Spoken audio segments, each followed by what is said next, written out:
Far away. Please, you have to believe me. I didn't do it. I know you didn't, son. I believe you. It was an awkward moment. The nurse, clearly annoyed at being interrupted, let out a weary sigh.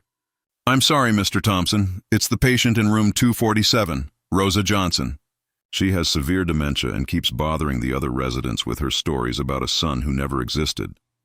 David felt a strange pull in his chest at that name. Rosa Johnson. Why did it sound so familiar? What kind of stories? He asked, stepping closer.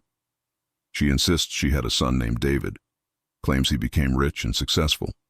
She spends her days drawing buildings and saying he's coming back for her. It's sad, but you know how it goes with dementia patients. Sometimes they just invent whole lives. David's world seemed to pause. His name, buildings. And now that he looked at her, at that frail woman, he noticed a familiar tenderness in her features. Rosa lifted her gaze, her eyes locking on him. For a fleeting instant that seemed to stretch endlessly, a spark of clarity returned to her expression. "David, my boy, you've grown so much," she whispered, her trembling voice awakening memories long buried in the corners of his mind. The nurse gave a nervous laugh. "See, she does that with every man who comes in here. Thinks everyone's her imaginary son." But David wasn't listening anymore. His legs felt weak as flashes of old images surged through him. A black woman singing lullabies, gentle hands stirring oatmeal, the warm smell of cookies fresh from the oven, a tender voice calling my little prince before bedtime. "Rosa," he murmured, tasting the name on his lips. "Rosa Johnson." Her eyes filled with tears. "Do you remember Mama Rosa, sweetheart?" David froze. He had been adopted at 5 years old by a wealthy white couple after, according to what they'd told him, his nanny had to leave due to personal issues. He'd never questioned it, never asked more, but now, standing before the woman, who had vanished from his life 3 decades earlier, forced away by a social worker, he realized his perfect childhood had been built upon a devastating lie. "How did you end up here?" he asked, struggling to keep his voice steady. The nurse cut in quickly. "Mr. Thompson, please don't worry.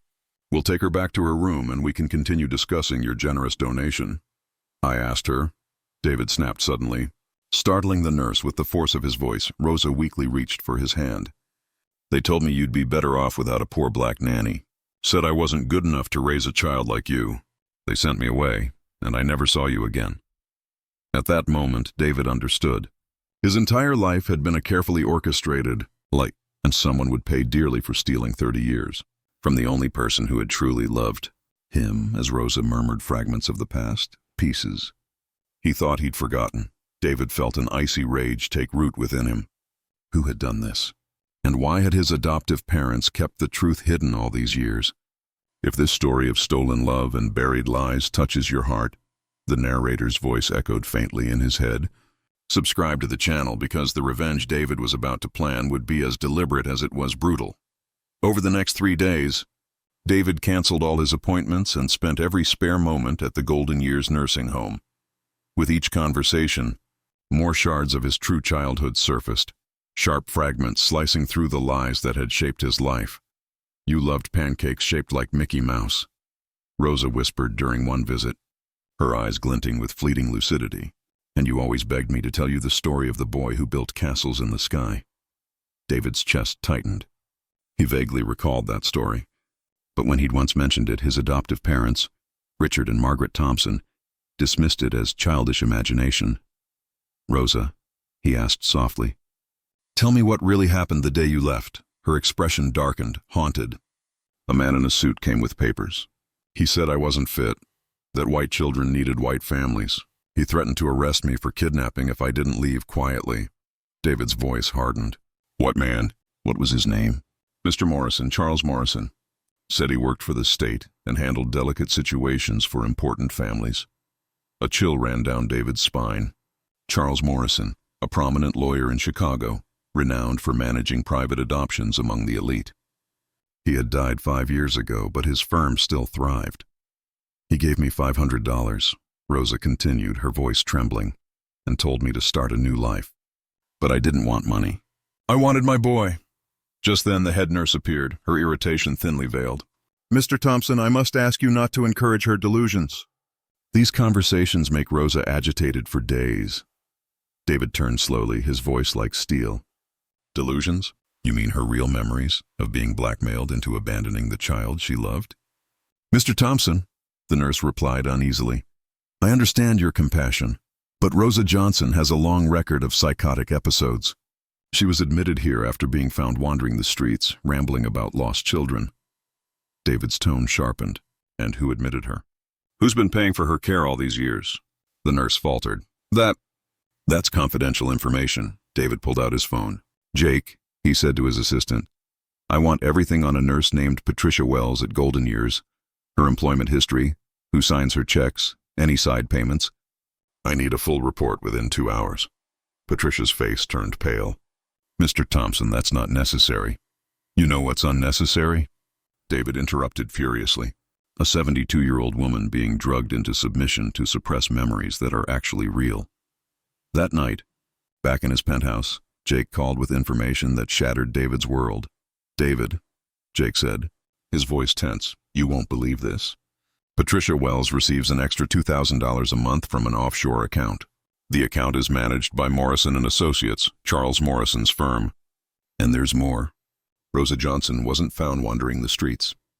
She was transferred directly from a private psychiatric hospital, where she'd been confined for 25 years. David's whiskey glass slipped from his hand. 25 years, he whispered. She was institutionalized?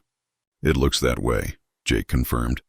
And the authorization for her hospitalization, along with decades of payments, came from Richard Thompson, his adoptive father. The betrayal hit David so hard it made him nauseous. The man he had called Dad had not only stolen Rosa from his life, but locked her away in an asylum to silence her forever. The following morning, David arrived at the nursing home with his own private medical team. Rosa, he said gently, I brought some doctors to examine you, real doctors, people I trust. Dr. Amanda Foster, a respected neurologist, spent 3 hours assessing Rosa. When she finished, her verdict was grim. Mr. Thompson, she said quietly, this woman does not suffer from dementia. She shows signs of extreme psychological trauma and the long-term effects of improper medication. Someone's been deliberately drugging her to keep her disoriented. David confronted Nurse Patricia at the reception, his voice low but deadly calm. How long have you known Rosa doesn't have dementia? I just follow medical orders, she stammered. Orders from whom? From Dr. Morrison. Patricia trembled. Please, Mr. Thompson, I have a family. And Rosa had one too, he replied coldly. A family destroyed for profit. He stepped closer. You have 24 hours to hand over every medical record she's ever had. 30 years worth. If I find even one missing page. He didn't finish the sentence. He didn't need to. That night, while Rosa slept peacefully for the first time in decades, free of the drugs that clouded her mind, David sat in his office meticulously building a plan, one that would bring down everyone responsible for her suffering. Every document he unearthed revealed new depths of corruption, a hidden web involving not only his adoptive parents but also lawyers, doctors, and state officials, an entire system built on the exploitation of the powerless. And when Patricia Wells finally delivered the files the next morning, she had no idea she was handing David the very tools that would annihilate the empire she'd helped protect for decades. The records were a dark treasure trove, 30 years of falsified reports, financial transactions, and evidence of a network profiting from stolen families and rewritten histories. At 6 a.m, David called Jake. Cancel all my meetings for the week, he ordered. And get me Michael Rodriguez. Michael Rodriguez was one of Chicago's top investigative attorneys, known for exposing corruption in high places and for despising the city's elite as much as David now did. 3 hours later, Michael sat across from David, leafing through the documents with widening eyes. David, he muttered, this is explosive.